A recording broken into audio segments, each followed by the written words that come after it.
ஒரு காலத்தில் ரம்பன் என்ற அசுரன் வாழ்ந்து வந்தான். அவன் காட்டில் வந்து கொண்டிருந்த எருமை உருவில் இருந்த மகிஷி என்ற பெண்ணை திருமணம் செய்து கொண்டான். இவர்கள் இருவருக்கும் ஒரு ஆண் குழந்தை பிறந்தது.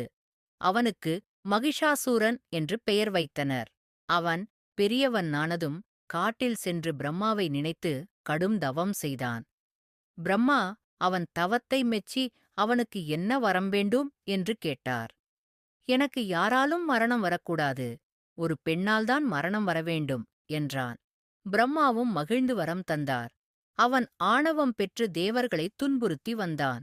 அவன் அட்டூழியம் தாங்காமல் தேவர்கள் சிவபெருமானிடம் சென்று முறையிட்டனர்.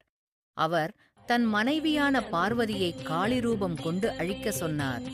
காளி தேவியும் புறப்பட்டு சென்று மகிஷாசூரனுடன் கடும் போர் புரிந்தார். அவனை வெட்ட வெட்ட அவன் இரத்தத்திலிருந்து ஒவ்வொரு அசுரர்களாக உருப்பெற்றனர். இறுதியாக காளிதேவி அவன் இரத்தத்தை குடித்து அவனை வீழ்த்தினாள்.